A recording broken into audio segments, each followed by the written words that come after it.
secretary. In 1980, when Indira Gandhi was re-elected, he was the first secretary that she removed. I had no active desire to join politics at all. I mean, to me, as I said, it came as a complete surprise that the Prime Minister could even consider me. People who claim to be internationalists suddenly become super nationalist. Beware of such people. And I ask people, if we were being accommodative, who sent the Indian army to the LAC? Rahul Gandhi didn't send them. Narendra Modi sent them. China is an exception. And it is an exception. And please notice, I said China, China. There is a phrase, war by other means. There is also, think of it, this is politics by another means. You think the timing is accidental. But let me tell you one thing. I don't know if election season has started in India and Delhi or not, but for sure it has started in London and New York. Politics of India doesn't stop at its borders. Sometimes politics of India doesn't even originate in its borders. It comes from outside. Why suddenly, there's a surge of reports and, attention and views. I mean, were some of these things not happening earlier? You had to make a documentary. Many things happened in Delhi in 1984. Why didn't we see a documentary on that?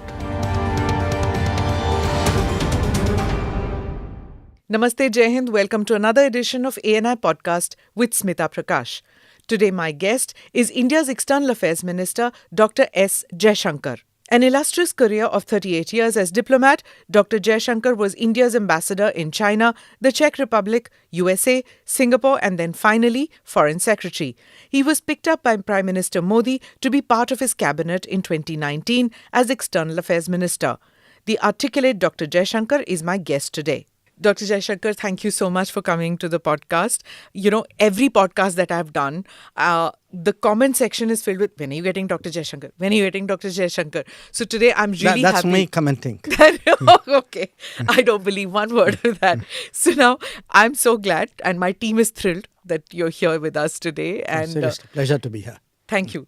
So I am going to get into the macro issues of policy matters and India's neighborhood and all in the second half of the podcast. Okay. The first half is basically a curation of all that I've been seeing on the comments section where people said, please ask Dr. Jaishankar this. So the question which most people had was that how did the transition take place from, being a bureaucrat, a career diplomat, to becoming a politician, joining Mr. Modi's cabinet? Mm-hmm. How did you make that transition? What tools did you employ? Well, I didn't make the transition. It happened. Mm-hmm. I mean, it happened because, as you know, I come from a bureaucratic family. We don't have anybody remotely in the family who's entered politics in any party at any time. It had not crossed my mind. I don't think it had crossed the mind of anybody else in my circle. And then, lo and behold, what happened in May of 2019 happened. Now, once I entered, I must say, in all honesty, I myself was very unsure. I mean, I had watched politicians all my life. One of the things you get to do in the Foreign Service, by the way, is you actually, perhaps much more than other services, you see politicians up close because you see them abroad. You're kind of working with them closely. You're counseling them. So it's one thing to watch, but to actually join politics, to become a cabinet member, to stand for Rajya Sabha, because, when I was selected, I was not even a member of Parliament. So each of this kind of happened one by one. I slid into it, sometimes without knowing it. You learnt by watching others. That's something, we say sometimes you go to any foreign environment, you kind of, you pick up by. So for me, this wasn't a foreign environment, but it was a different environment. So, you looked at others, more senior people, more experienced people in the cabinet, in the party, in other parties. I mean, I even today, watch me in Parliament. I do follow a lot. I look very carefully at what people are doing, both in my own party and other parties. I think there's a lot to learn from everybody. So you get into it step by step. Sometimes you surprise yourself. There is a learning curve. I'd be honest with you out there. There are times when you are a bit hesitant or a bit even nervous.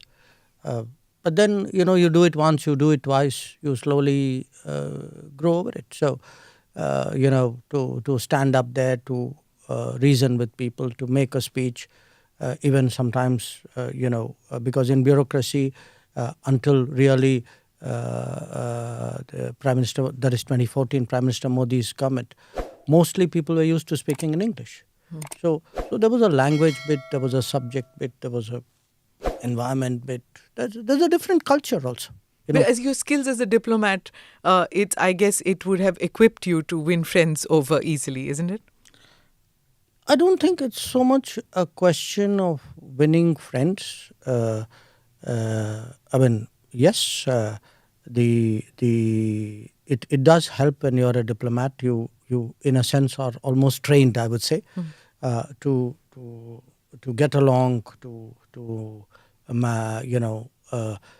get the most out of situations. Some of it is also different people are made different ways. I mean, you would see I very rarely get into anything personal with people, even when I'm provoked at times. I think people are just made different ways. But I would say this. I mean, it will be 4 years this summer. It's been a very, very interesting 4 years. I'm happy to talk with you later on about it. But when I look at these 4 years, for me, actually, it's been 4 years of very intense learning. Going to a state which I had really very little knowledge of. I'd been Gujarat. a few times Gujarat. Then having a particular area as an MP, you work on a village or in a particular constituency. So all of these were learnings, and I find it very interesting. I find every day is a new day. I'm, as you can see, quite enthusiastic about it. Yeah. When Mr. Modi picked you to be part of his cabinet and such an important portfolio, everybody thought that, you'd be like a technocrat or somebody, like, you bring domain expertise and you'll kind of restrict your karma into that region. But then one saw, you evolved. You became like any BJP karyakarta, like any BJP worker. You're part of the party. You take the party line. You go to all states, not just Gujarat. You're going to Karnataka. You go to Tamil Nadu. I've seen you going everywhere. And speaking about the party, it's become part of your the political part has also become part of your making now. For me, it's interesting. That's how it seems to you. But look, this government, this cabinet is very much a team cabinet. Okay. So you don't do your own thing out here. You may have a background, you may come from a stream, but this very idea that, you will do your domain, as you say, be a technocrat, I don't think it gels with what is this cabinet. Secondly, when I was selected as a minister, I was not a member of parliament. I was not a member of a political party either. I had the choice of whether I would join a political party or not. There was no compulsion on it. Nobody brought up that subject. It was something which was left to me. I joined because when you are joining a team, you join it wholeheartedly. That is where you give your best performance and where you get the best support. And secondly, I really reflected on what is the meaning of actually joining a political party. It's not a decision I took lightly. And as someone who's studied and analyzed politics all their life, it was something for me of great importance. So I joined because I genuinely believe today that this is a party which captures the sentiments and interests and aspirations of India the best. And I get into other issues because, again, one of the differences moving from bureaucracy, from a department or a service into politics, you learn so much more when you are a member of the cabinet. Your exposure. Every cabinet meeting, there are, let's say, 10 items. It could be on agriculture, could be on infrastructure, but you get a cabinet note. You read the note. You are interested. You will study a little bit more. So you actually your interest broaden, and if your interest broaden when you go out there and speak to people, it'll show up. Is there any difference in how Dr. Jaishankar, the diplomat, thought and operated, and how Dr. Jaishankar, the External Affairs Minister, politician, BJP worker, thinks and operates?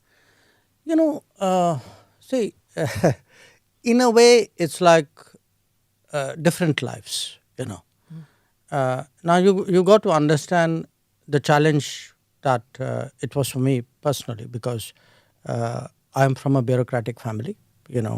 My father was a bureaucrat. I have an elder brother who was a bureaucrat. My grandfather was a bureaucrat, and we have aunts and not aunts but uncles who were there. So our world, if I can put it to you this way, was very, very bureaucratic. Our goals, our dreams were bureaucratic. What do you mean by that? Meaning, if you had asked me, if you and I had met, which we had, let us say in 2010, and say, okay, Jaishankar, what's your dream? I said, I want to become Foreign Secretary. That's the dream of any Foreign Service officer. In our house, it was also particularly, it was something we put. No, you never said that. No, because you never asked me. It was in 1993, I think, that I first met you. Hang on.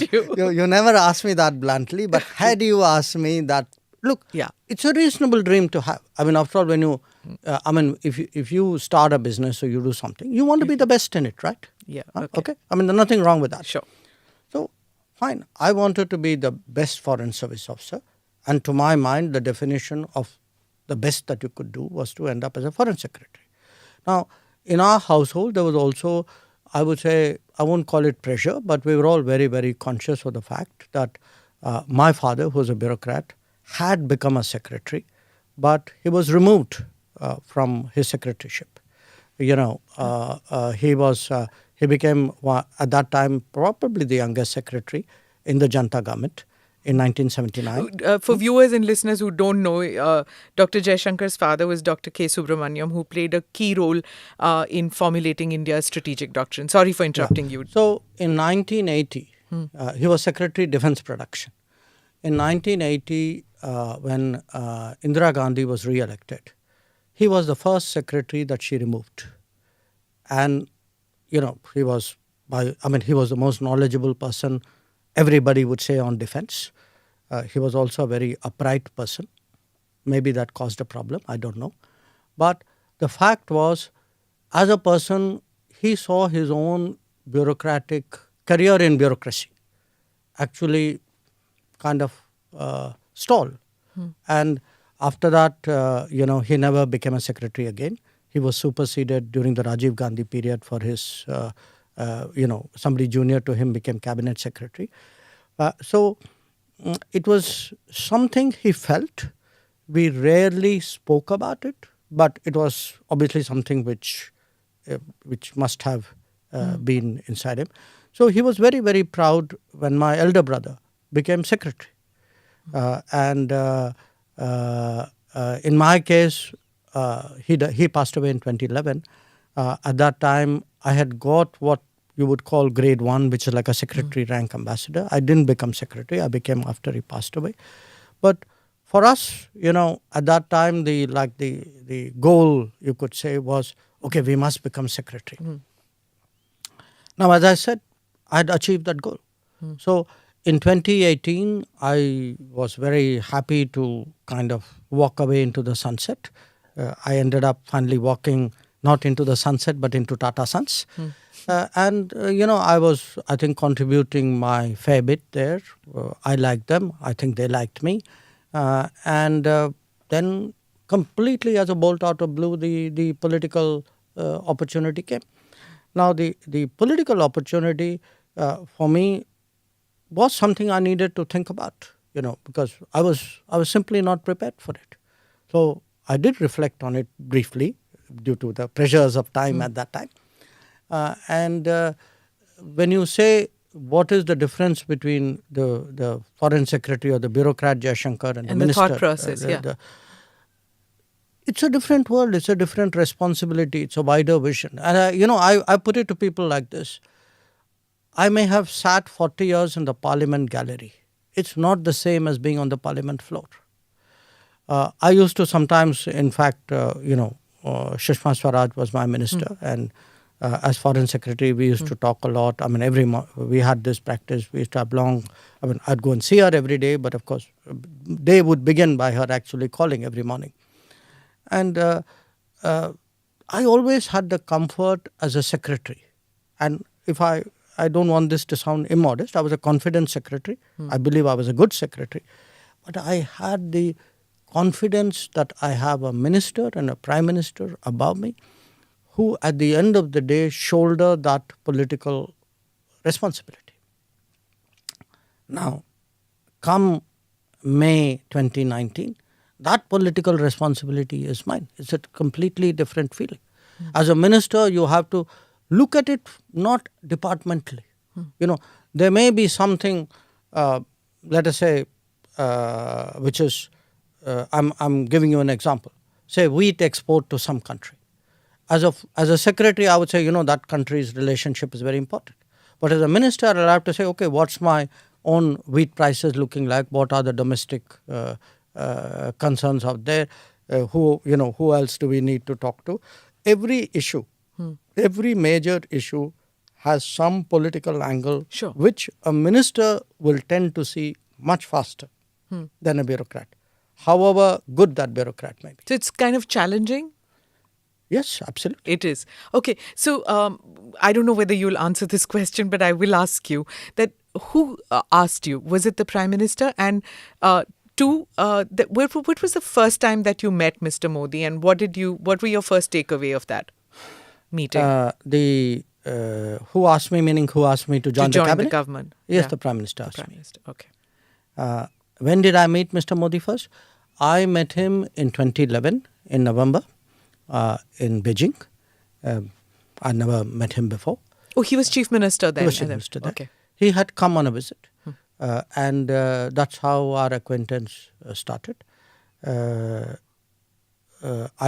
assume in the light of later events, I must have made a good impression. I can tell you, frankly, he made a very big impression on me because by 2011, I had already done. I had done what? Two ambassadorial postings already. No, right? this was my third. Third one. Yeah. And I'd seen. So Singapore and Czech. So I'd seen people come and go, chief minister.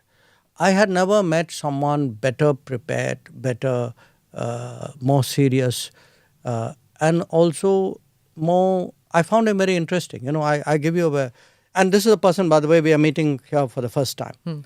So we go through this business briefing, what he should say, who he's meeting, etc. Then he said that मैं आपसे अलग बात करना चाहता हूँ, कुछ राजनीतिक विषय हैं, उन पे भी मैं briefing लेना चाहता हूँ. It was a bit of a surprise. No chief minister had done that. And of course, he told me, I mentioned it in one piece I've written, saying, look, it's very important for me that I'm abroad. I may be from a different party, but I shouldn't say or do anything which is different, that too in a country like China. So it's very, I want you to brief me on key issues. And we were having our problems at that time. Even at that time, there was a listing problem. There was staple visas problem. They were not dealing with our northern command. There were, all these Arunachal. There was some Gujarati diamond. Yes, there was a bunch of Gujarati Surat diamond traders who had also been detained. He brought that up as well. After I was done with him and we went for the meetings, and then we were riding in the same car. So he said, I have this habit. He said, मैं हर meeting के बाद मैं debrief लेता हूँ.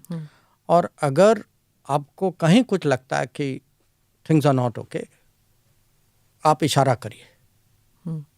Okay. So I remember this because, for me, there is a certain manner of working which he has.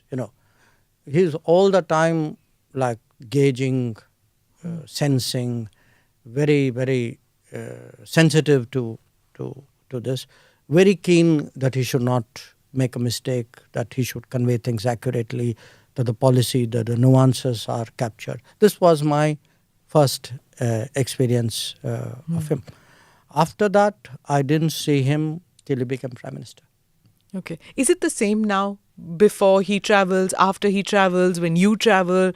Is it the same kind of thing? Foreign policy matters, you talk to each other where he asks questions, you answer, you ask questions, he answers. Is that how it works? No, it is and it isn't. I mean, intrinsically it is the same, but it's now on a totally different scale and league. Sure. So now what happens is usually, we would strategize before, we spend, usually I'd say even not at the beginning of the year, but even in the previous year, we'd start thinking, what should we be doing? Where are we going? Who should we engage? That kind of strategy session. When it comes to something specific, it would be like we would go through the details of where we are going.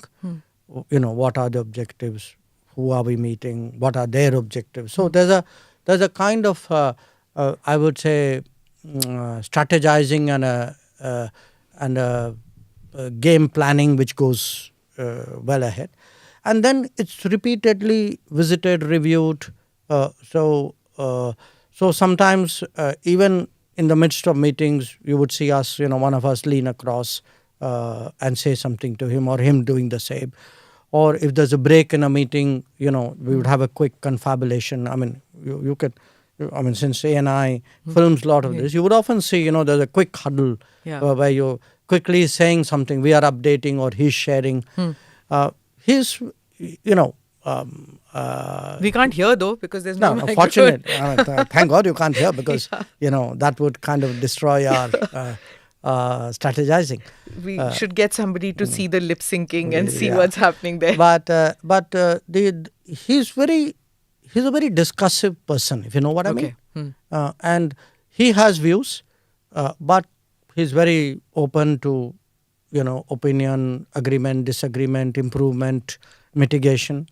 It's very sort of, how do I say, interactive. Lots of people say that he's a very ideas kind of a man. In fact, some of the questions were on YouTube with that. And my team has made a video, which I'm going to show it to you. I'm part of the East, I'm part of the South, I'm part of the West, I'm universal.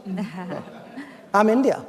Someone to say, I'm doing this because it is for counter-terrorism. You're not fooling anybody by saying these things. Mr. Soros is a old, rich, opinionated person. If I could only stop at old, rich and opinionated, I would put it away. But he is old, rich, opinionated and dangerous. Somewhere Europe has to grow out of the mindset that Europe's problems are the world's problems. But the world's problems are not Europe's problems. Our total purchases for the month would be less than what Europe does in an afternoon. I don't think we're sitting on the fence. Just because I don't agree with you doesn't make me sitting on the fence. It means I'm sitting on my ground. I'm entitled to have my own side. I'm entitled to weigh my own interests, make my own choices. You're asking the wrong minister when you say, how long will we do this? Because it is the ministers of Pakistan who will tell you how long Pakistan intends to practice terrorism. If you have snakes in your backyard, you can't expect them to bite only your neighbors. Eventually, they will bite the people who keep them in the backyard. If I were to take Europe collectively, which has been singularly silent on many things which were happening, for example in Asia, you could ask, why would anybody in Asia trust Europe on anything at all? If you are asking me, I would say yes, 2014 was a watershed moment. Yes, things have changed better after 2014.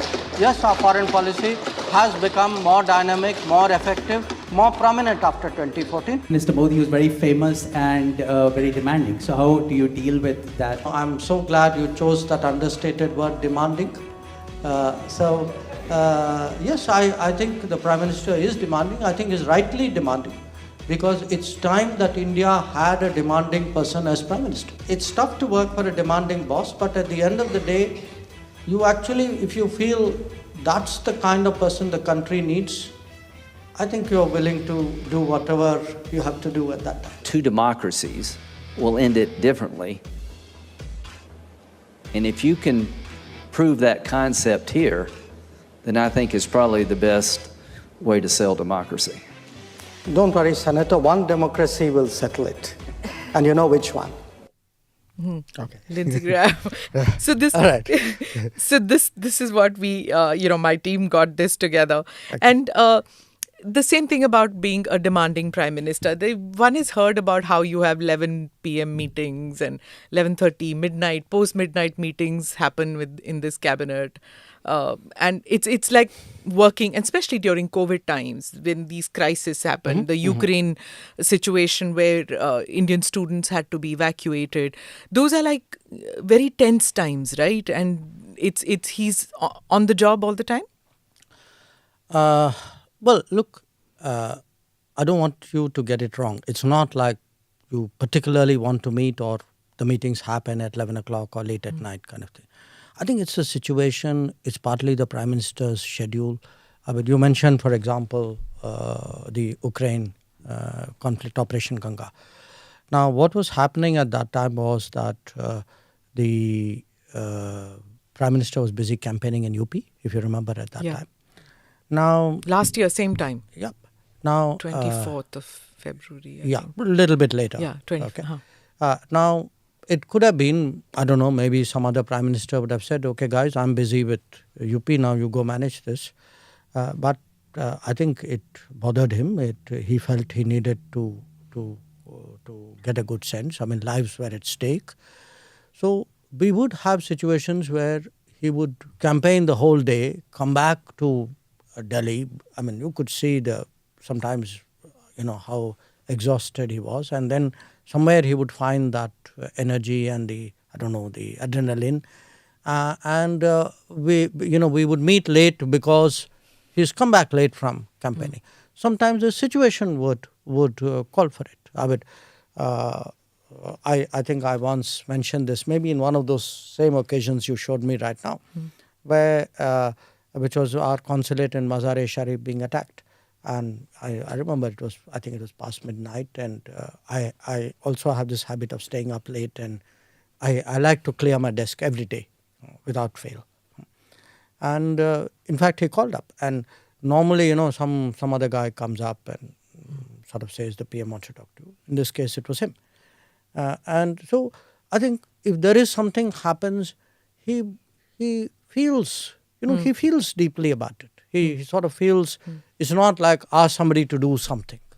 He wants to know that it's being done. Now, mind you, having said that, I also say this as his working style, that once an objective is achieved or a mission is set or whatever it is, you get the space to then carry it out. Okay. So, say Operation Ganga, he would want to know what we were doing.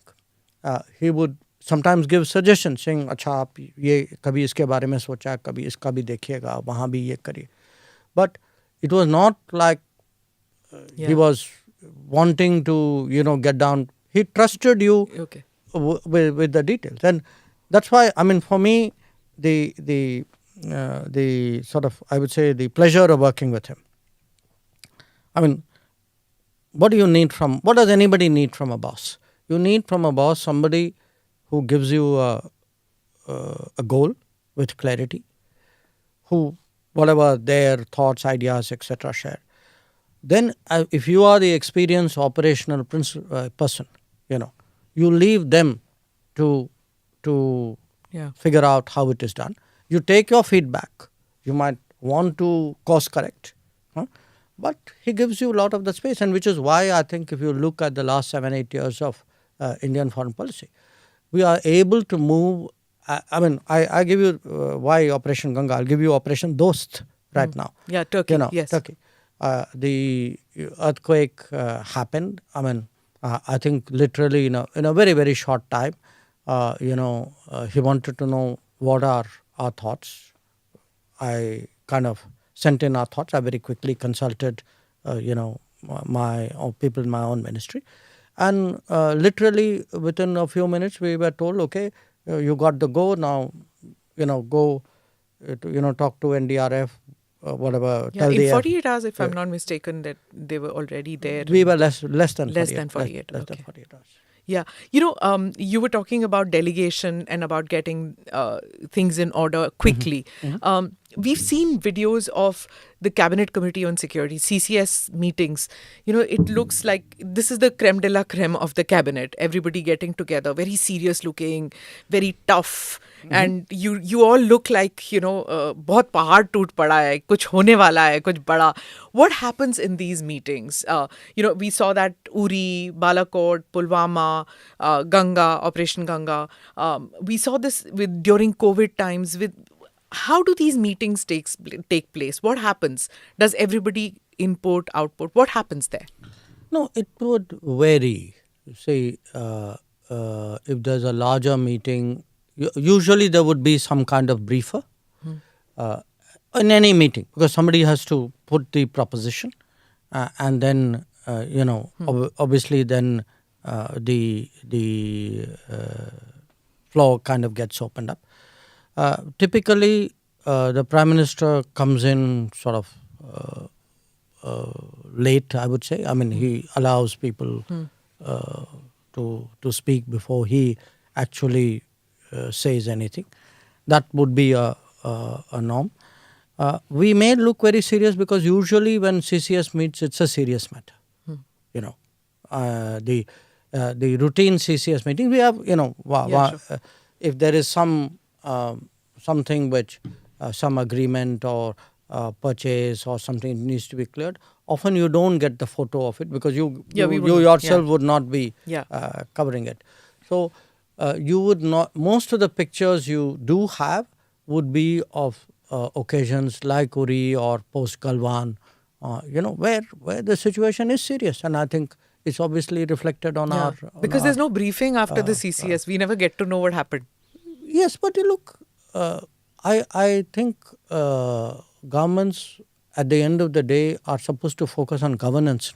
No? So if you have, if there are decisions you made which need to be executed, you're not going to come and tell the press, guys, we just made this decision and that is how it is going to be executed.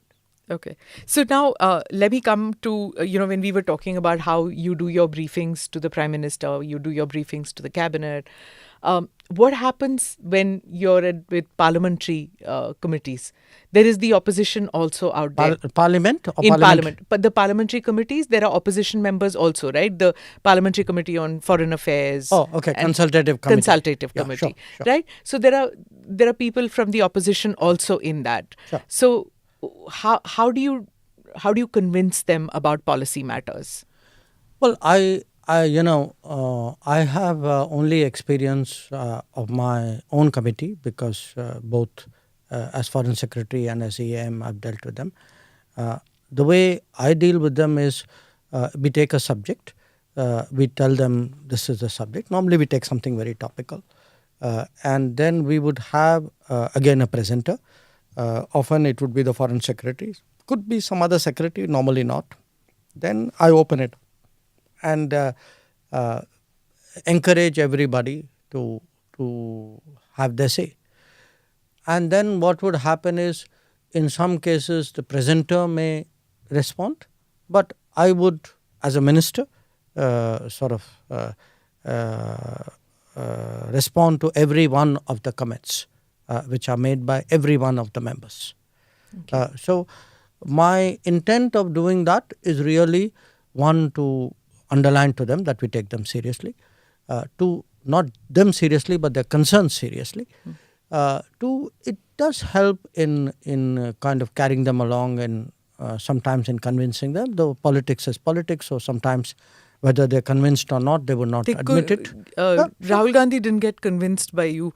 In fact, he said that, I think you were, I don't know the exact words, but I think he said that you did not know much about foreign policy matters. You needed to learn a little more. Well, let me put it to you more accurately. This wasn't at a parliamentary committee. In parliamentary committees, we have interacted, but usually what happens in parliamentary committee, I try to keep to myself, so I will not get into it with you either. This, I think, was something he said at some kind of public meeting somewhere. It was That you don't know much about. I think he, look, I cannot vouch for the exact words either, but I think it was probably in the context of China, if China. I remember right. Yeah, he's not convinced about China. Yeah, that but I he mean, thinks look, that now you are what- opaque about it. I don't know whether it's opaque or whether, there was a sort of a level of knowledge, understanding. I mean, all I can say in my defense is I have been the longest serving ambassador in China. I have been dealing with a lot of these border issues for a very, very long time. I would say, let me put it to you this way. I'm not suggesting I'm necessarily the most knowledgeable person, but I would have a fairly good self-opinion of my understanding of what is out there. Okay. But if he has superior knowledge, wisdom, I'm always, as I said, for me, life is a learning process. Superior knowledge, wisdom on China. If he has, I'm always willing to listen. Okay. And learn from Mr. Rahul Gandhi on China. If you think that that's a possibility, I have never closed my mind to anything, however improbable it is. Okay. All right. 4 years as foreign minister of India and 9th year of the Modi foreign policy. What is the report card like? I think it's a very solid report card. Number one, if you look today at our global standing, which is a very intangible measure of success, but it's a very visible measure of success. You ask yourself, 2023, when a Prime Minister of India, in this case Narendra Modi, convenes a meeting, walks up on a global stage, or a conference, how do people react? Compare it with even with him 5 years ago, perhaps with his predecessors, many of them. I would say today our global standing is clearly very much higher, is quite good, quite strong. Number two, strategically, I think there is today much greater clarity in our own thinking and in our own operations, and I say that as an implementer of foreign policy, that people know there's a neighborhood first. Neighborhood first means build your connectivity and your contacts, and this is your first priority. Then they know there's an extended neighborhood to the west towards the Gulf, to the east ASEAN, to the South Sagar, Central Asia. There's a set of policies which do that. Then they know there's a policy of engaging the major powers. They know there's a Africa focus. So there is today a lot of strategic clarity about our strategy, and that's necessary if you are serious about operationalizing it. Third, in terms of operationalizing it, we do today projects in almost 80 countries in the world. It's, most Indians don't realize how much we do abroad today. And those are often the test of our credibility. And there's been a huge improvement there, that projects which would often lie for years, unfinished, struggling for something, the efficiency of that has improved. On big global issues today, I think the expectation is that India would have a say, they would have a voice, they would have an opinion, and they would, if necessary, have more than that.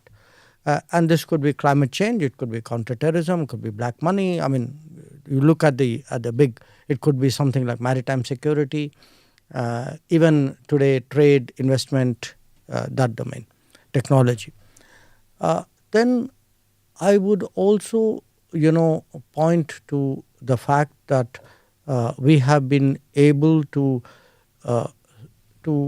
very clearly demonstrate to the world that we are an exceptional international power, meaning we are willing to do things for others, perhaps more than most other countries are at this point of time.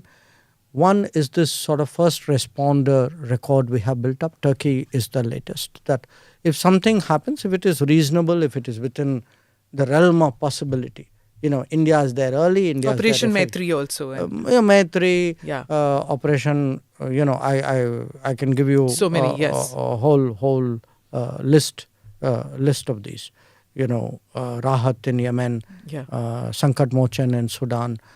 But the COVID vaccine is something that I was touched coming everybody. to that. Yeah. Those are one country or one region Yeah. or one situation. If you ask me a single thing we have done in the last 10 years which has shaped global views about us, I think it is vaccine Maitri. Yeah. That it's almost I would say it's almost emotional to hear what people come and tell you about that. And yet there was criticism at that time, if you remember, Dr. Jaishankar, because people said we haven't managed to vaccinate all of our population, and here we were sending vaccines abroad. There was a lot of criticism then. I don't know if there was a lot, because I think people... Domestically, at least, there was. I think there was loud criticism from the expected quarters.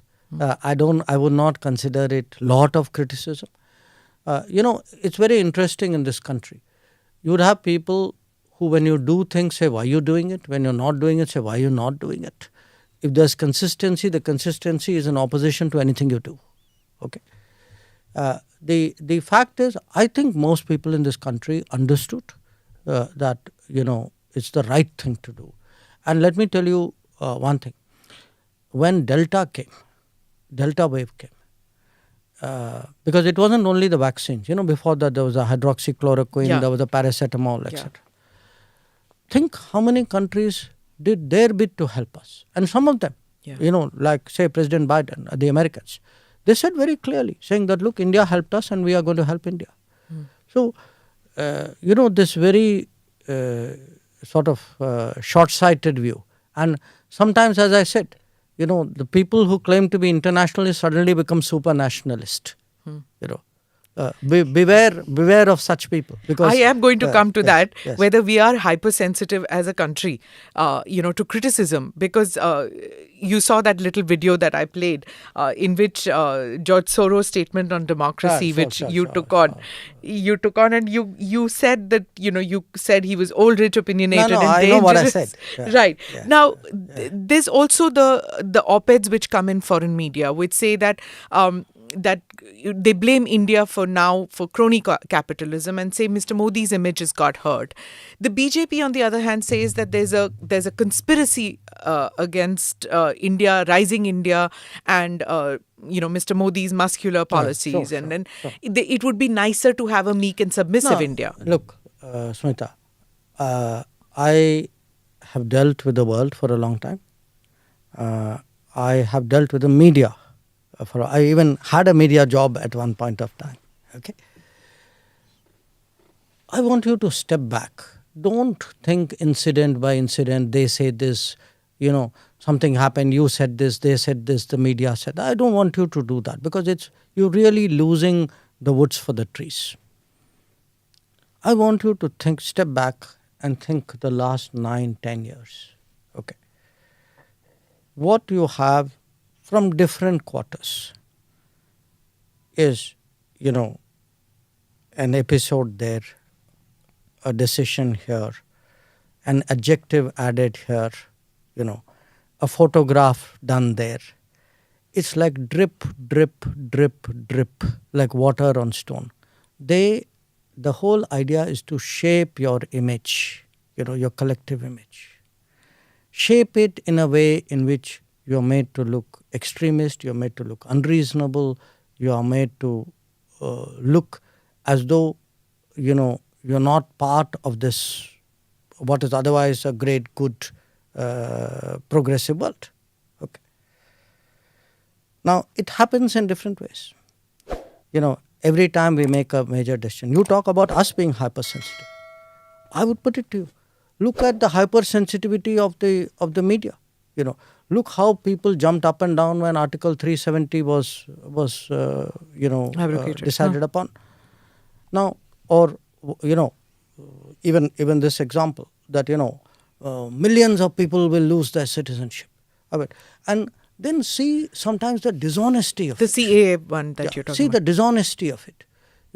You had reports, and I'm not personalizing it. I've got nothing against individual A or B or newspaper A or B, but each one of them has contributed their bit. Okay.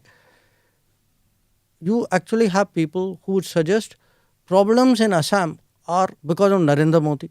Now you and I know, come on, this is Indira Gandhi's time. Okay, but that is whitewashed. You have people who say, oh, there's serious problem with judiciary because there's an ex-chief justice who has now entered parliament. Is it for the first time? No, there was Ranganath Mishra did it earlier. So, our institutions come under attack. Suddenly, as I tell people, say what you will for me. To me, which one of us doubts our election commission? Which one of us goes to vote and thinks the result is not what is true and, capturing the integrity of the process? And yet what will happen? That comes under pressure. So there is an attempt, and it's a very, very clever attempt, and it takes different forms. We had a very, very tough time during COVID. So are you saying it's all coordinated? No. I think there is a mindset. I think the mindset, I would say there's an ideology. I give you the example of COVID. Okay, I grant you, we went through a horrible time in COVID. Many of us lost people in our families, friends, acquaintances. Look at the coverage of our COVID. Did people not die in other countries? Did we see that coverage out there? Did you see that kind of photograph from other countries? You heard of bodies piled up in parking lots in other countries. Yeah.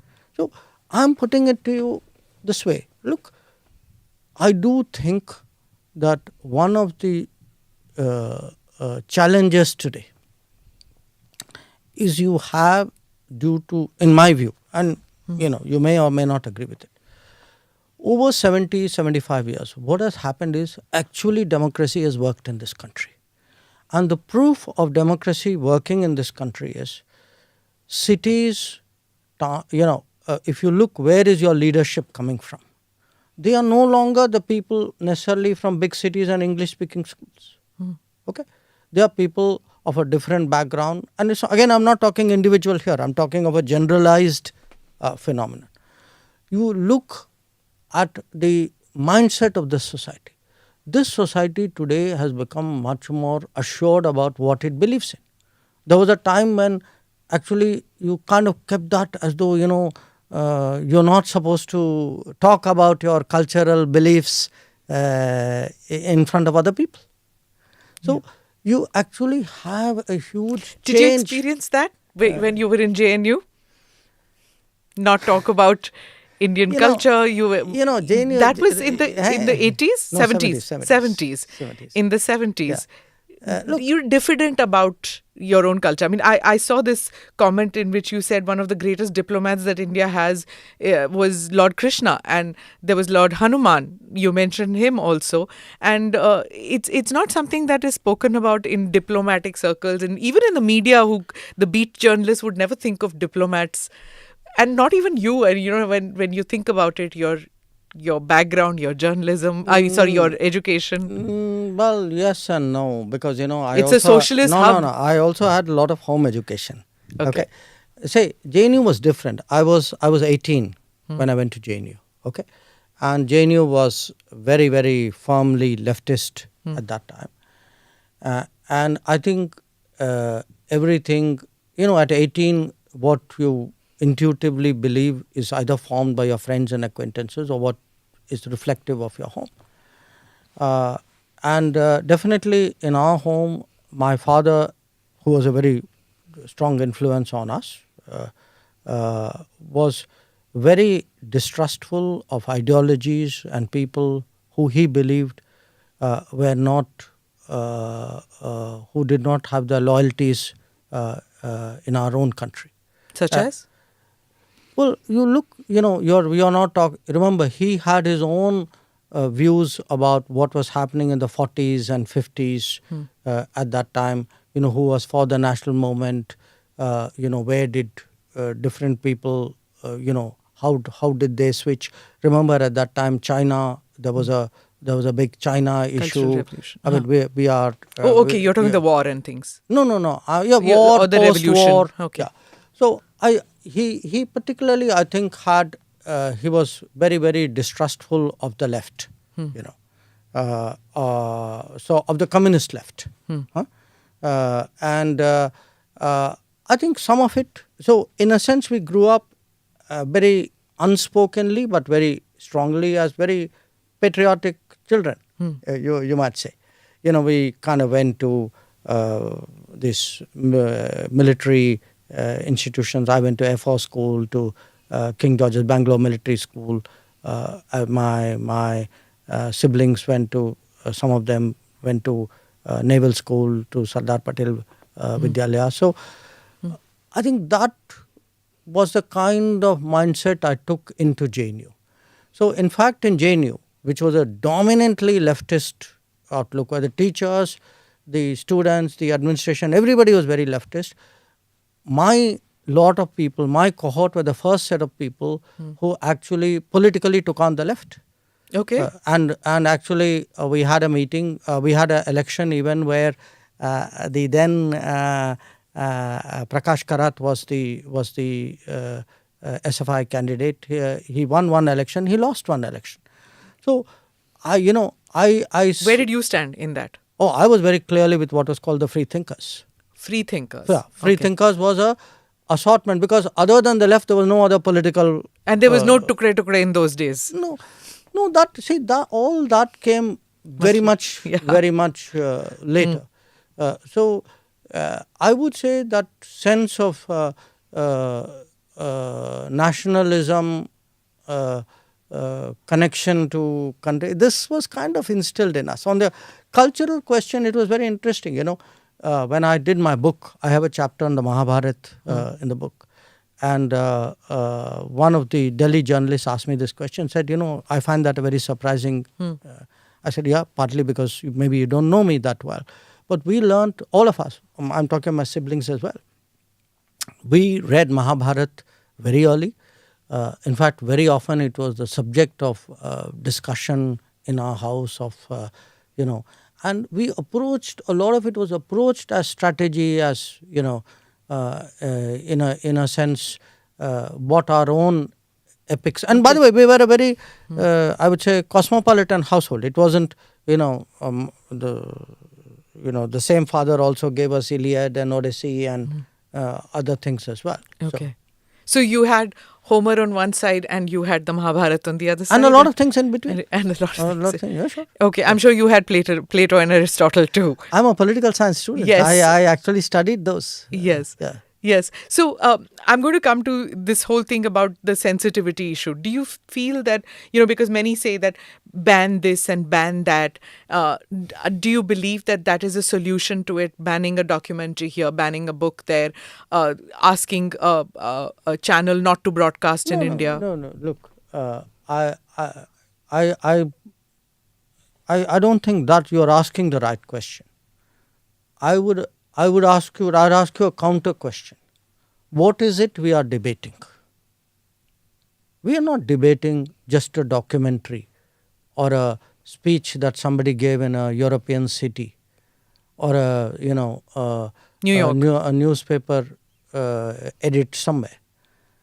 We are debating actually politics which is being conducted ostensibly as media, as so. There is a phrase, war by other means. There is also, think of it, this is politics by another means. I mean, you'll do a hatchet job. Then you want to do a hatchet job and say, well, this is just another quest for truth which we decided after 20 years to put out at this time. So I mean, come on, you think the timing is accidental? I mean, let me tell you one thing. I don't know if election season has started in India and Delhi or not, but for sure it has started in London and New York. Okay. So this is what it is that, there's a lot that is being said, that the rise of Mr. Modi and consequently the rise of India. These two things are happening at the same time, which is not acceptable to people in these Western capitals that you're talking, and certain Indian quarters too. Do you agree with that point of view? I mean, do you doubt it? I'm asking you. No, look who welcomes Because it. Ashley who Tellis, are Ashley Tellis, right? Who are He's cheerleaders? your friend. Let me answer your question. What is happening is, just like I told you, this drip, drip, drip. How do you shape a very extremist image of India, of the government, of the BJP, of the Prime Minister? Huh? I mean, this has been going on for a decade. Okay, let's not have illusions about it. How some of this has a different variant, which is you will say something, there's an echo chamber, it'll be picked up outside, then you'll say, aha, see, they're saying it outside, that must be true. Then you will say it inside. So there's a ding-dong going on. See, look, this is a globalized world. People take that politics abroad. Politics of India doesn't stop at its borders. Sometimes politics of India doesn't even originate in its borders. It comes from outside. Ideas come from outside, agendas come from outside. Otherwise, please tell me why suddenly, there's a surge of reports and, attention and views. I mean, were some of these things not happening earlier? I mean, I gave you the example of Assam. Yeah. I mean, people speak about, okay, you had to make a documentary. Many things happened in Delhi in 1984. Why didn't we see a documentary on that? If that was your concern, that you felt suddenly one day, okay, I'm very humanistic and I must get justice for people who have been done wrong. So look, don't kid yourself. This is politics at play. This is politics at play by people who do not have the courage to come into the political field. They want to have the Teflon cover saying that, I'm an NGO, I'm a media organization, etc. But they are playing politics. I know that. How does BJP react to this? Is it, or your government for that matter, is it is it a reactionary measure that you have to take? How do you counter this? I think we will put our point of view across, and as should be rightfully done in a democracy, eventually the public will give its verdict. Which is the electorate. That's what it's only by the ballot that these things. If he gets re-elected, that means that they have been proven wrong. Is that it? Is that what you're saying? Look, I would say yes, among other things, because in a democracy, don't you trust the ballot box and the people's verdict to be the final opinion? I do. I know there are some people who believe that their view supersedes elections. So, in fact, by the way, even that, look at this term. I like you, you win election, great democracy. I don't like you, you win election, what are you? Electoral autocracy. Yeah, I heard that term. What a great term, right? That's reserved for people you don't like who win elections. So, this is politics, my dear. So, if there's so much money going to be pumped in, how does India react? How does India even deal with it when you don't know that there's one enemy or this is amorphous entity? No, look, I would say I think there should be and there is a battle for narratives which goes on. There will be narratives designed to damage us. We have to put out narratives designed to expose people or designed to put our viewpoint across. I think we will. My own sense is that most people will, through their, this is a pretty informed age, that era when people had only one or two sources and they controlled thinking. I think that's gone by a long time ago. Let me come to the foreign policy issues, which I said we'll do in the second half of it. Increasingly domestic issues and the foreign policy have become interlinked. foreign policy matters used to be something which domain-specific people handled it, and foreign beat journalists demystified it for you. But it's no longer the case. And one saw it happening, during COVID, when everybody wanted to know, why are we giving it to this country? Why not to that country? How much are we giving? Do we have enough? Then there was the CAA, there was the farmers' protest, there was Nupur. There was so much that was happening. How do you deal with this? It's like literally, that game that children play where you go on beating things. It was like that in that 2-year period. Was really tough. No. I was smiling at the imagery you invoked. Now, look, in a globalized era, what happens is that everything from the world comes to India. Everything from India goes out. In many ways, it's a good thing. It has its own challenges. It has its own vulnerabilities. So how does it impact us? That's really your question. Yeah. What it does is, I have to often, as part of my narrative setting, explain things to foreign audiences. So I give you an example. Take this whole scaremongering that millions of people are going to lose citizenship. Now, you tell people saying that, look, this was said. Now, 1 year has passed, 2 years has passed, 3 years. Where are these people? After all, we are supposed to have a cataclysm in 2020. So, and when you, even citizenship, when you start reasoning with people, ask them saying, okay, tell me, do you not have a criteria of citizenship? Do you not use language? Or some people use religion. People use language, they use religion, they use education. Some of them even use income. Some use ethnicity. So when you tell people saying, look, reflect on your citizenship practice. I mean, what do you do? So often what happens is, and see, that's where the battle of narratives is very powerful. Read the bulk of international papers, especially the Anglosphere papers, but all of them. How many of them tell you 370 was a temporary provision? I challenge you to show me one. Yeah. They don't. It's written there in bold letters, in capital letters in the Constitution. But then that's because India itself didn't put across that point of view, No, right? no, It's hello, like the plebiscite. No, it is true. Sorry. Listen, I can put across something. If you have shut your ears to it, no amount of hammering away at it. It's not. See, when Kashmir was being discussed, Pakistan used to keep saying plebiscite, plebiscite, plebiscite. Till the 90s, that word plebiscite kept hammering. It was, that it is a disputed issue. Till India's narrative started being heard. Unless you are loud and you impose your narrative, you don't get heard in the world. No, I completely agree with you, Smita. So I try not to be loud. I try to get my narrative across in an elegant and effective way, maybe at times sharper than people may want. But I accept your point that we need to get our narrative across, and that is exactly what we are trying to do in foreign policy. But I also put it to you sometimes that I feel that I'm talking to an audience which is deliberately deaf, that they do not want to hear sometimes, they do not want to absorb sometimes. That and there is a very strong bias. I mean, let's be frank about it.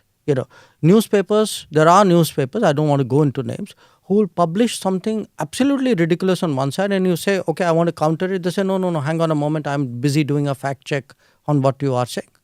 So we saw this bias very, very clearly over the last 4 years. I think in fact, I expect it to, if anything, grow as the election comes closer, because I don't think, this is without a political direction and purpose. So domestic politics playing a part. Domestic politics, it could be domestic politics, it could be COVID, it could be, it could be different. Big business playing its part also. It could be. Look, I'm not a conspiracy theorist. Okay, what I'm explaining to you is actually politics at work. Okay, it doesn't have to be conspiracy at work. Okay. Why is it why is it difficult to understand that there are ideologies and political forces outside India very similar to those in India, and the two are working hand in glove. I mean, I'm putting a perfectly common sense proposition before you.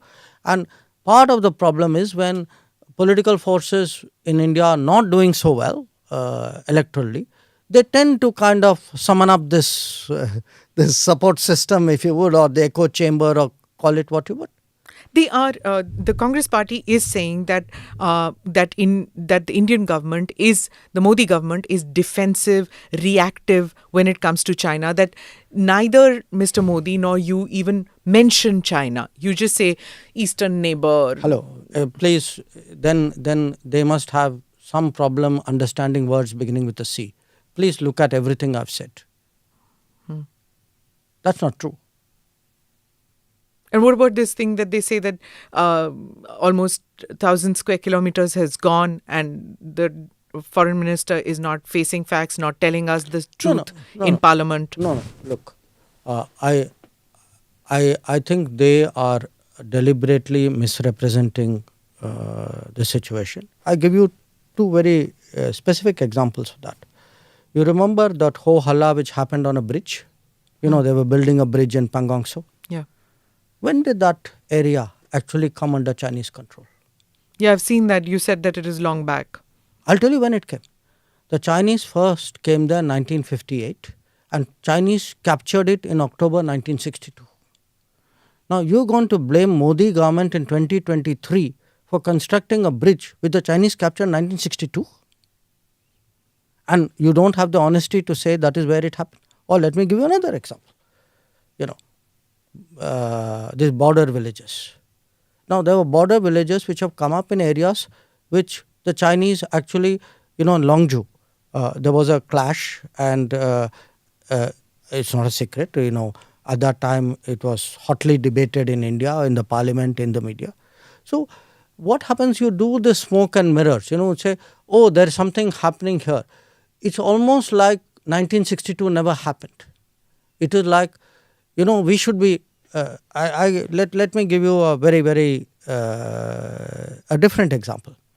Everybody say, you know, we should be having our troops up there, we should be building border infrastructure. Hello, why didn't you build that border infrastructure? I just look at the budget of the border infrastructure. During the Modi period, the budget has gone up 5 times. You know, till 2014, roughly it was 3,000, 4,000 crores was the budget. Today it is 14,000 crores. If you look at the roads which are built, you look at the bridges that are built, they have doubled or tripled. You look at the tunnels which are taking place. I mean, this government is serious about border infrastructure. Whereas we know the underlying thinking earlier was, you know, let's leave it like that, then the Chinese can't come inside. Which meant you had no intention of contesting them when they came. So, you know, I find it very thick that, you know, look, I don't think personally I would get into a blame game. You know, what happened in 62 happened. But if you now want to whitewash all that and say everything happened only in 2020, I have to call you out, no? So you're fortifying the border, the boundary, India-China. So does that make China now the biggest threat to India?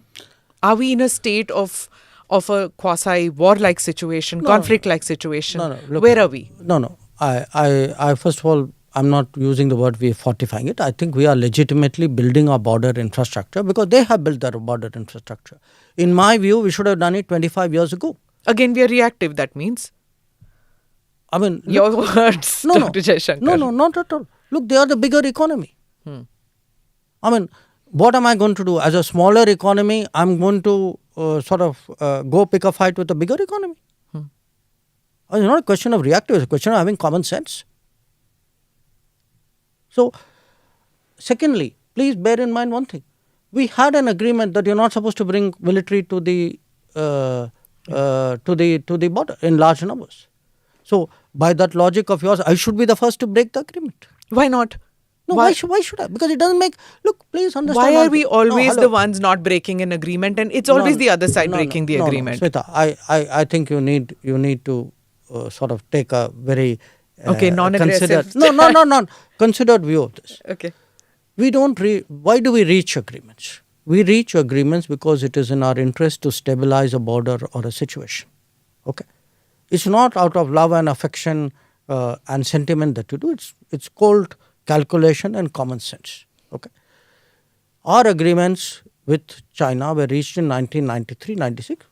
I'm not even getting into which government, etc. I think I try to avoid this whole debate. Okay, I don't like in foreign policy. Maybe it is because I've been myself so long in this field. I don't like to necessarily say these people were right and those people are wrong. I don't think it serves the nation well. Okay. But if I do find that others are playing a political game where everything is being blamed on the present dispensation and entire history is being whitewashed, I think the history has to come out. Okay. Now, on the question of breaking the agreement or not breaking the agreement, generally countries as a rule, sensible countries do not, because what do you need most in international, if you have a reputation as a country which breaks agreement, what do you think is the worth of your agreement? That is China. Where have they kept the agreement with any country? Hello. Or Pakistan for that matter. From 1993, 1996 okay, not a to single 2020. bullet. No, forget bullet. From 93, 96 till 2020, was that agreement observed or not? So how can you say, the agreement is not worth a piece of paper and nothing, all agreements must be They broken? took Aksai Chin.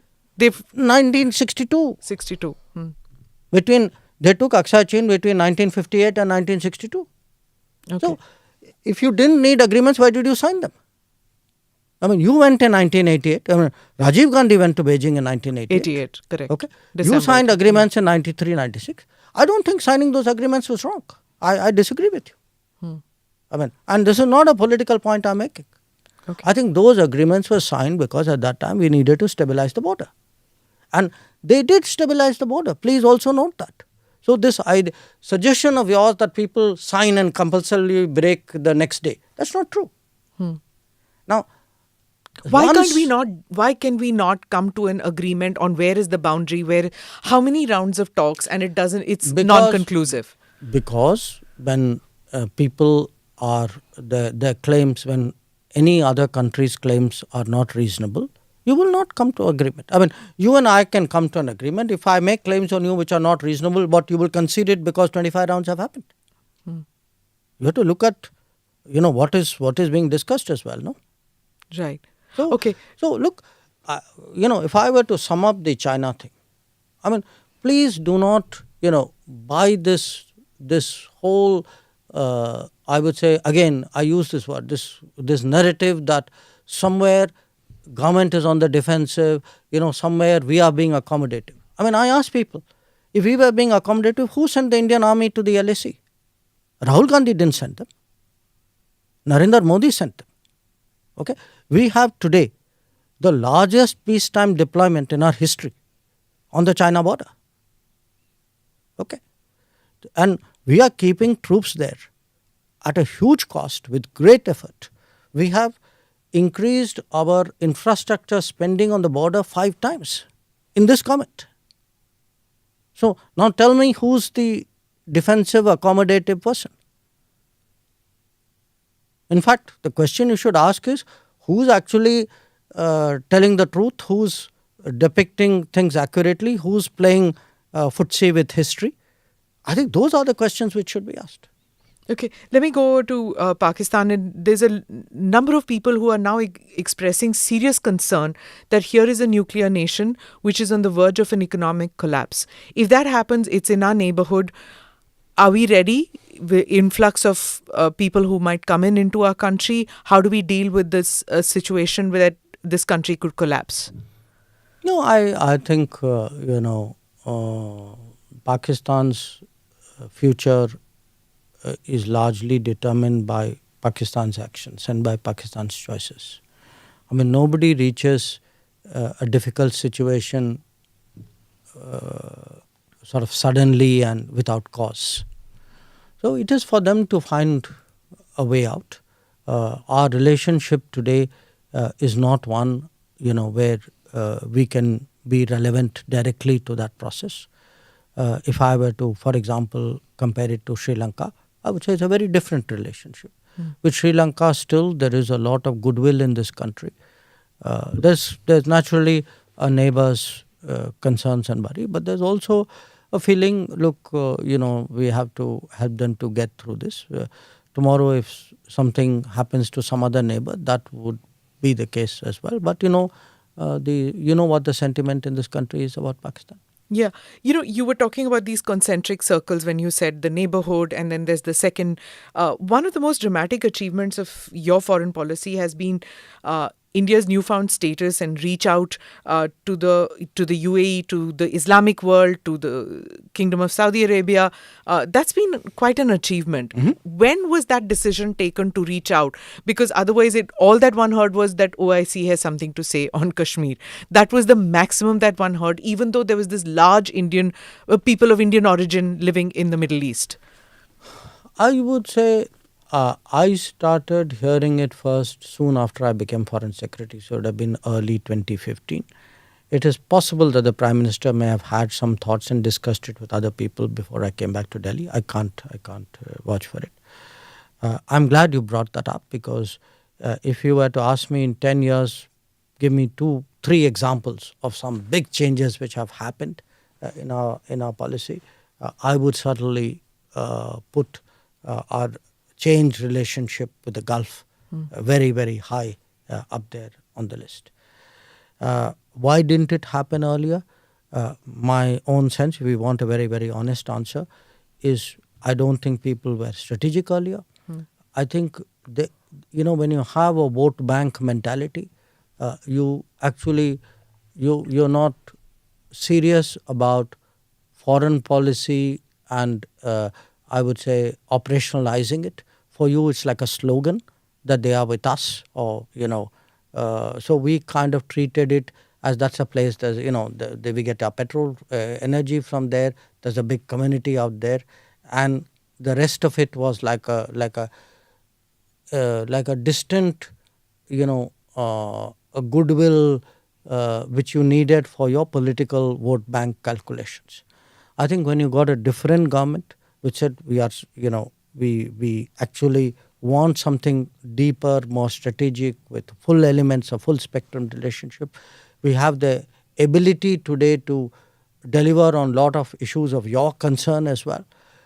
We are serious, part of it, one of the reasons why the Gulf looks at us. The Gulf sees today's India as much more credible than the India of 10 years ago. And, as they say... That's in spite of India having a right-wing government now. I would say, that's why you need to think of this kind of labels. You ask people in the Gulf, do you prefer Prime Minister Narendra Modi or any of his predecessors? I'm willing to take a bet with you. Every one of the Gulf countries would say, I prefer the Prime Minister Modi. Why?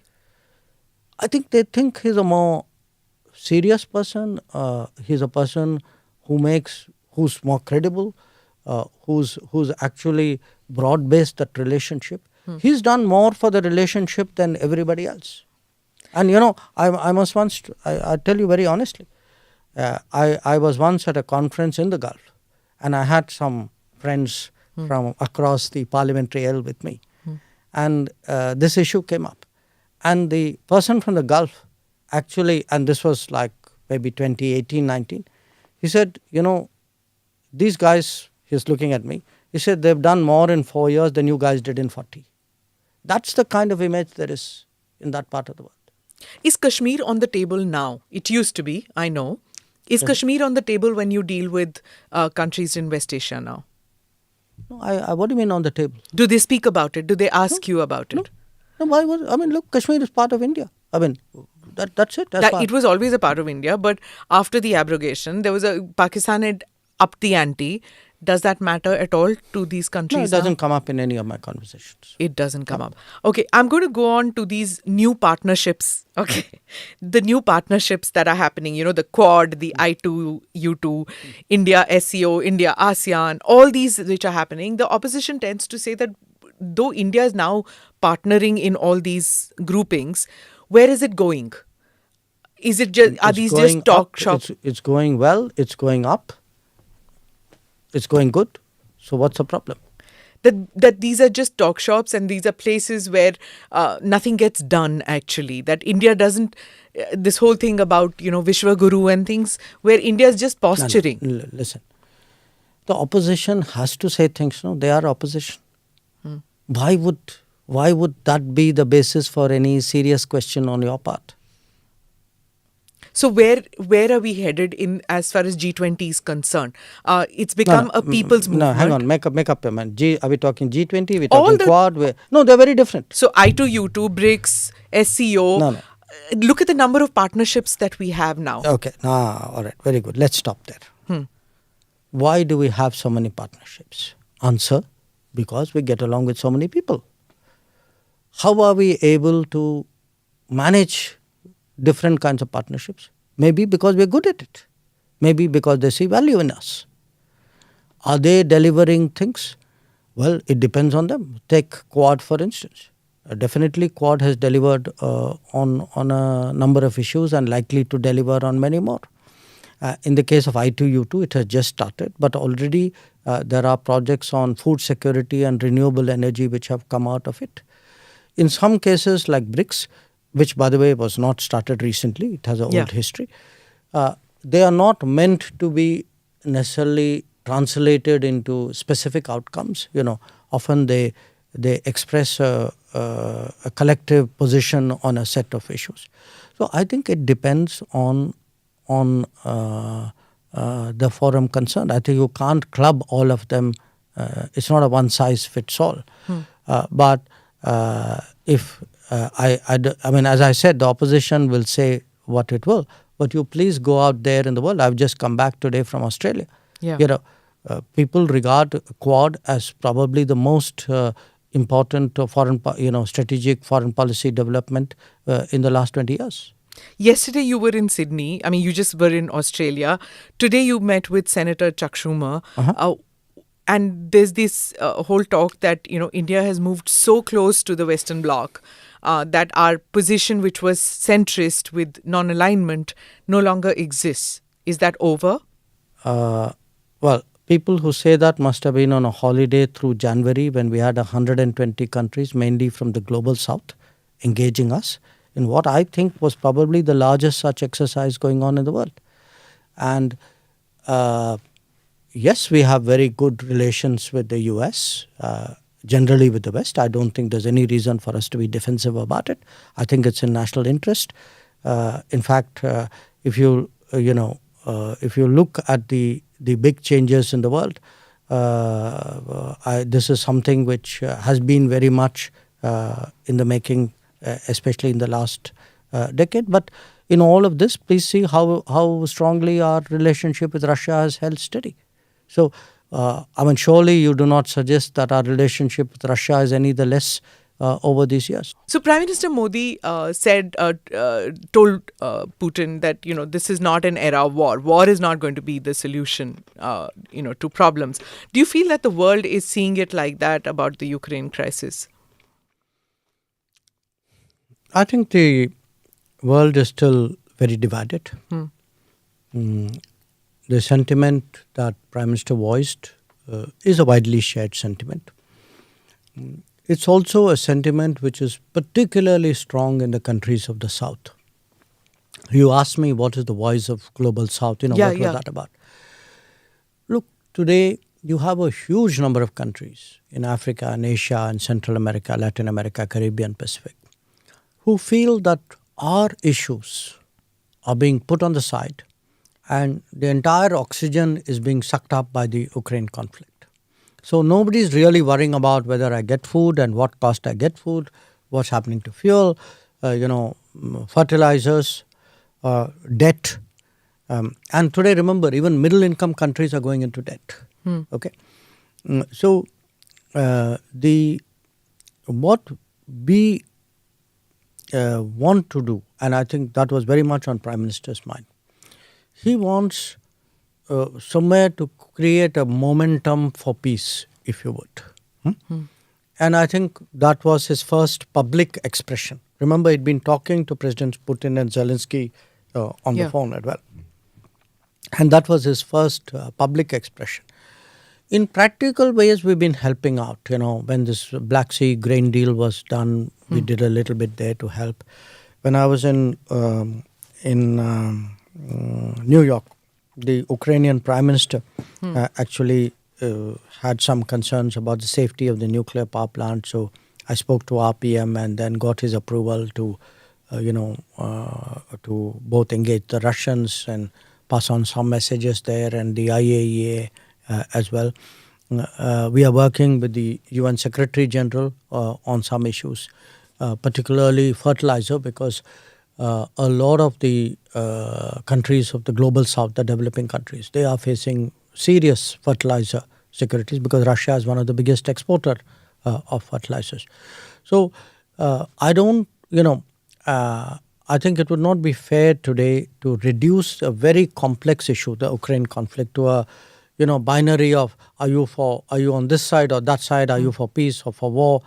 I think it's much more intricate than that. And we are involved in some of the intricacies, but we have to, wait and see where this goes.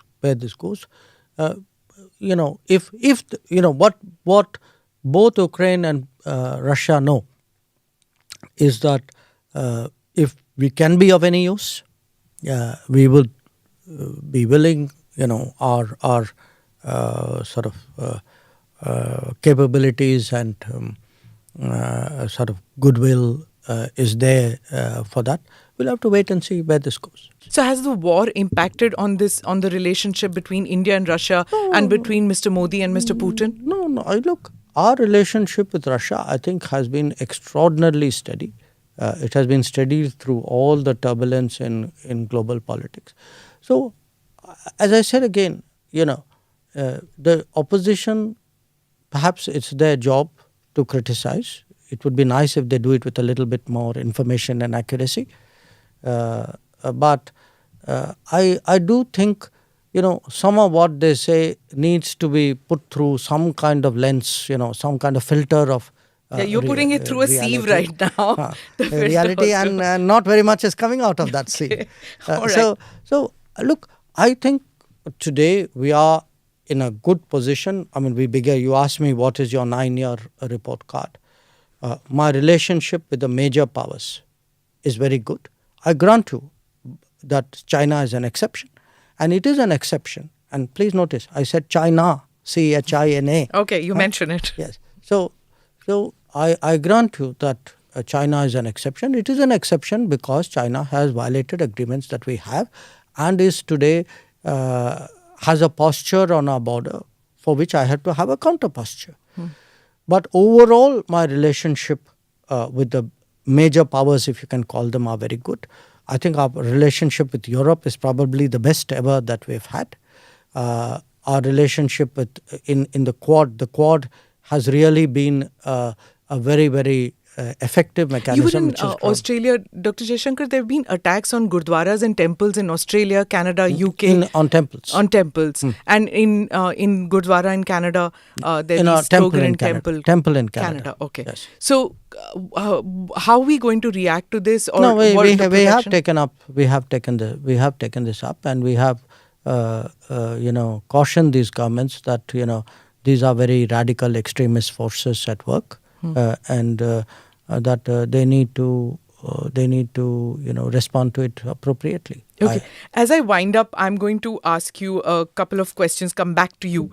You were in Fiji and at this Hindi conference, and you were speaking in Hindi. Vishwa Hindi Sammelan.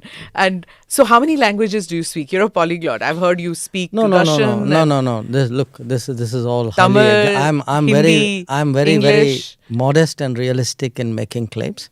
I obviously I speak English. I speak Hindi. I won't say at a very high standard, but with a kind of a street smart fluency. The Tamilian Hindi, or is it a JNU Hindi? No. It's actually a Delhi Hindi. Delhi Hindi. I mean, I was born in Delhi. Okay. You were born in Delhi? Yes, okay. I was born in Delhi. I was born in Delhi. I grew up in Delhi. I spent, whatever time I've spent in India is largely Delhi. So it's a very Delhi person's, I would say, fluent, not always complex Hindi, but I think I'm... You're breaking the stereotype of a Tamilian speaking Hindi, fluent Hindi. You do speak. But because I grew up in Hindi, I didn't have the advantage of ever studying Tamil. I spent very few years... You grew up in Delhi, so you speak. Yeah, in Delhi. I spent very, very few years in... But you can speak Tamil? I can speak Tamil, but not with the kind of fluency and command of vocabulary that I would like. Russian, it seems, I believe. Russian is different because I actually studied Russian when I was in the Foreign Service. We are allotted a language, so I went there. So I actually properly studied it using books and so on. It's been many, many years, but I have a certain vocabulary and a very, very, there's that residual memory. So once you go in there, it takes just a few days. But the vocabulary of foreign policy, if I were to watch, let us say, news, I'd be able to get a lot of that. Okay. If I were to be on the street, it'll take me longer because there'll be accent, more colloquial stuff. I have a certain, I would say, working rudimentary sense of Japanese because I do need to talk to my wife from time to time. Okay. So this multicultural exchanges that you have at home, tell me about that. Japanese wife, Tamil husband, how does... Look, what has happened is we've kind of evolved something which is peculiar to us, and this happens, in this situation. I mean, it could be your food, it could be your slang language, what you say to each other. I mean, we use phrases which somebody else listening in would find very difficult because they could be Japanese slang put in an English sentence, sometimes with a Hindi twist, because my wife's linguistic ability is much better than mine. So we sort of end up with some kind of, I would say, she can speak Hindi too a little bit. She speaks Hindi, but she again picked it up without studying. Without studying. Without studying. Okay. So I learned Hungarian, but unfortunately it's very rusty because when you don't use a language. Reading it ulta, no? No. Hungarian is Sida. Yes. Okay. But it's a very complex language. Okay. So it's a Finno-Greek group. So people make more claims about me than I do myself. I'm very, very... Everybody wants to know, are you going to contest Lok Sabha polls in 2024? I am a Rajya Sabha member. My term expires this year. After that, we'll have to see. No, don't give... see this, I don't know how many, 25 years maybe I've heard these diplomatic answers from you and tried to find answers. No, look, on... Would you want to? On these things, I tell you, I'm going back to your first question. I'm actually honestly in awe of people, of everybody, irrespective of party, who have spent their lives in politics, because you actually don't know how incredibly hard it is, how demanding it is, how much it takes up not of your time but of your life, the kind of effort that they put. There are no Saturday, Sunday, holiday, morning, night, nothing. And it's only when you are in politics that you can actually see what it is. And I would say those who particularly contest Lok Sabha, they are like at the cutting edge of that, because it's an enormous demand. But most people would think that it's a life of privilege. Lal batti wali gaadi, Latin's bungalow. Look, I know that is the popular impression, and I say this. Please do not think I'm saying it because I joined politics. I'm saying it because actually I'm only now getting into political life, and I'm getting into it at a fairly ripe age from another profession. Even I did not realize it till, I would watch politicians, as I said. Watching them, meeting them from time to time is very different. When you actually see the lives, live the life, the kind of travel they do, the kind of openness of, with which you have to keep your activities going. It's a huge, You're doing huge, that in Rajya Sabha. You're doing that as a Rajya Sabha MP. You're traveling a lot. You're traveling within the country. You're traveling outside the country. Look, it's not a It's patch not the on same.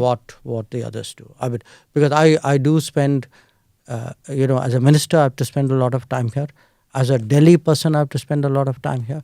The Rajya Sabha demands are far less than the Lok Sabha demands. So I look at my colleagues, and again, this is a non-political, it's a non-partisan point. It's a political point. I actually marvel at really, how much of an effort people in politics have to make. It's a very tough life. Just in conclusion, when you were saying non-partisan, I must comment on this, that when you joined the government, there are many in my friend circle, in my colleague circle, who were like, why does Dr. Jaishankar want to join politics? Why?